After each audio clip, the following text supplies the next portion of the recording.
बच्चों, आज अपन पढ़ेंगे राजस्थान की जलवायु के बारे में। तो जलवायु किसे कहते हैं? किसी भूभाग पर लंबी समयावधि की विविध वायुमंडलीय दशाओं के औसत अवस्था को जलवायु कहा जाता है। राजस्थान की जो जलवायु है वो उष्णकटिबंधीय शुष्क जलवायु है राजस्थान की, और इस पर कर्क रेखा और अरावली की जो स्थिति है उसका विशेष योगदान है। अब आता है कि राजस्थान की जो जलवायु है, राजस्थान चूँकि भारत के पश्चिमी भाग में स्थित है, तो यहाँ की जो राजस्थान के दक्षिण से कर्क रेखा गुजरती है,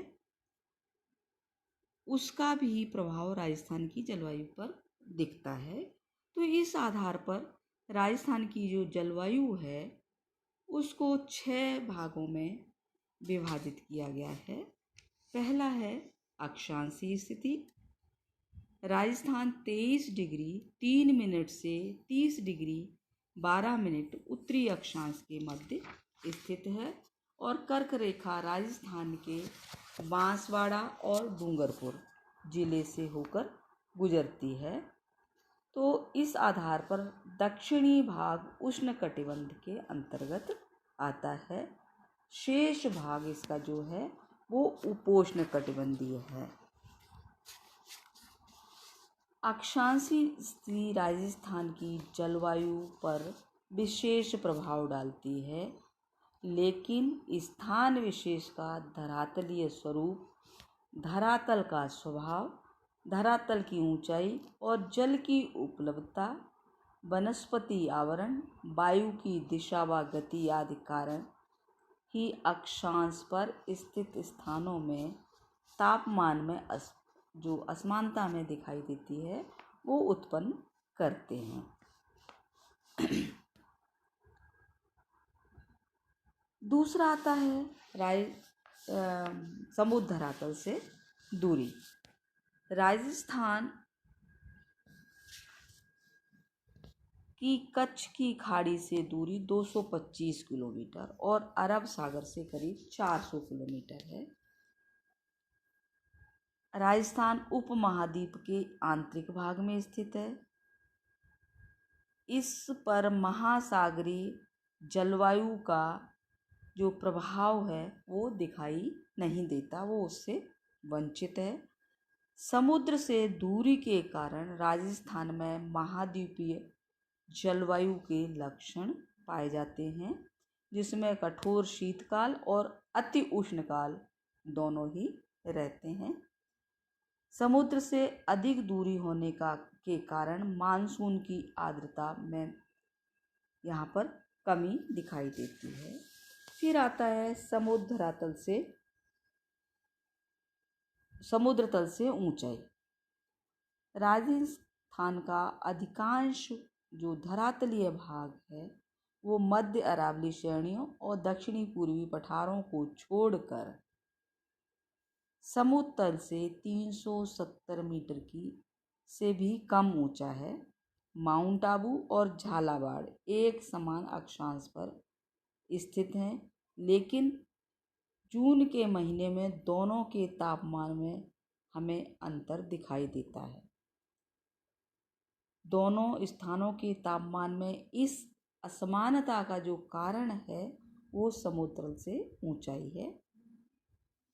फिर आता है अरावली पर्वत जो श्रेणी है उसका विस्तार। अरावली पर्वतमाला उत्तर पूर्व से दक्षिण पश्चिम की ओर राज्य के मध्य भाग में कर्णवत रूप में फैली हुई है। अरावली पर्वत श्रेणी राज्य के उत्तर पूर्व से दक्षिण पश्चिम की ओर फैले होने के कारण राजस्थान की जो जलवायु है वो इससे प्रभावित होती है, और ये श्रेणी राजस्थान को 2 भागों में बांटती है, पूर्वी भाग और पश्चिमी भाग। पूर्वी भाग में जहाँ तापमान अपेक्षाकृत अधिक आर्द्रता वाला और वर्षा भी यहाँ पर अपेक्षाकृत ज़्यादा होती है, जबकि अरावली का जो पश्चिमी भाग है उसमें तापमान ग्रीष्म काल में ज़्यादा, प्रचंड धूल भरी हवाएं, आर्द्रता की कमी इत्यादि हमें देखने को मिलती है। फिर आता है धरातल। राजस्थान का धरातल भिन्न विविधताओं से युक्त है। इसका अधिकांश भाग धरातल समुद्र तल से 370 मीटर से कम ऊंचा है। यद्यपि अरावली प्रदेश के कुछ भागों की ऊंचाई अधिक है। उच्च धरातल वर्षा हेतु अनुकूल दशाएं प्रदान करता है और इसका जो पश्चिमी रेतीला भाग है वहाँ पर हमें तापमान, वार्षिक तापांतर अगर हम देखें तो अधिक दिखाई देता है और पश्चिम से आने वाली जो गर्म हवाएं हैं उसके कारण भी यहाँ पर हमें भिन्नता दिखाई देती है। फिर आता है पश्चिम से आने वाली जो हवाएं हैं, गर्म हवाएं हैं, उसका भी प्रभाव राजस्थान की जलवायु पर हमको देखने को मिलता है। इसके अलावा पवनों की दिशा है। गर्मियों में जो पश्चिमी रेगिस्तान से गर्म आंधियाँ लू के रूप में और सर्दियों में हिमालय शीत लहरें भी यहाँ की जलवायु को प्रभावित करती हैं। अब आती है राजस्थान की जलवायु की विशेषताएं कि राजस्थान में जलवायु की कौन कौन सी विशेषताएं हैं। तो पहला है जलवायु प्रदेश की विभिन्नता। राजस्थान में तापमान, वर्षा, आर्द्रता, वायु की तीव्रता, वायु दाब आदि जो तत्वों की जो औसत दशा में हमें क्या दिखाई देता है, अंतर दिखाई देता है। इसमें शुष्क जलवायु प्रदेश, अर्ध शुष्क जलवायु प्रदेश, उपाद्र जलवायु प्रदेश आदि हमें दिखाई देते हैं। फिर आता है वर्षा की अनिश्चितता। राज्य में किसी वर्ष में वर्षा सामान्य या अधिक हो जाती है और ये कभी कभी नहीं होती है। इससे यहाँ का जो अनाज है, जल है, चारे के अभाव में अकाल की स्थिति भी उत्पन्न हो जाती है। वर्षा की अनिश्चित और अनियमितता के कारण राज्य में अकाल और सूखे की स्थिति भी बन जाती है। फिर है सामयिक वर्षा। राजस्थान की संपूर्ण वर्षा का लगभग 90% भाग मध्य जून से लेकर सितंबर में ग्रीष्मकालीन मानसून से प्राप्त होता है। शीतकाल में मावट के रूप में जो पश्चिमी विक्षोभ हैं उनसे थोड़ी बहुत वर्षा प्राप्त हो जाती है। फिर आता है वर्षा का असमान वितरण।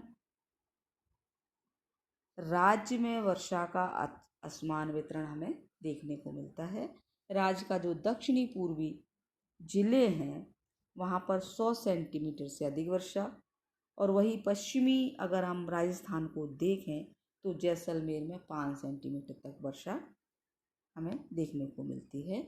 तो वर्षा के असमान वितरण से पश्चिमी राजस्थान में जल का अभाव और कभी कभी वर्षा से अकाल और कभी अतिवृष्टि से बाढ़ के हालात भी यहाँ पर उत्पन्न हो जाते हैं।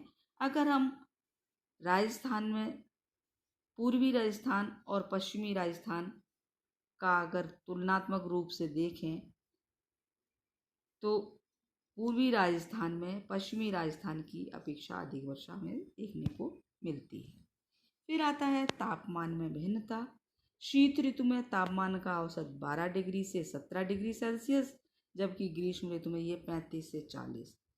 राज्य में अगर हम दैनिक, मासिक और वार्षिक अधिकतम एवं न्यूनतम तापमान देखें तो सर्दियों में 1 डिग्री सेल्सियस तक भी ये पहुंच जाता है, जबकि गर्मियों में ये 50 डिग्री सेंटीग्रेड तक चला जाता है।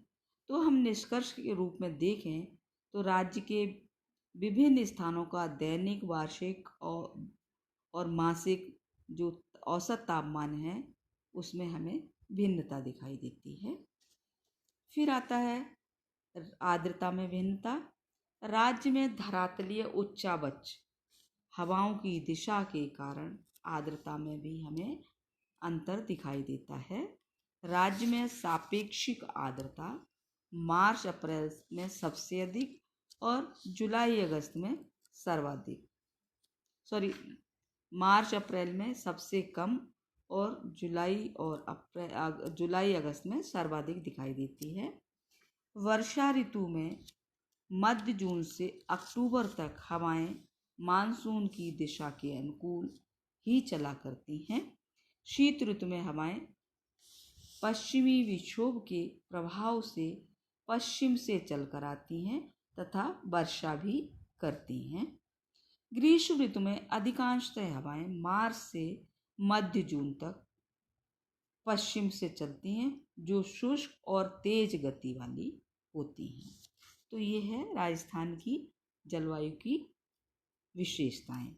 तो दो चीज़ें अपन ने पढ़ी, एक तो जलवायु क्या होती है और राजस्थान की जो जलवायु को प्रभावित करने वाले कारक हैं और राजस्थान की जलवायु की क्या विशेषताएं हैं।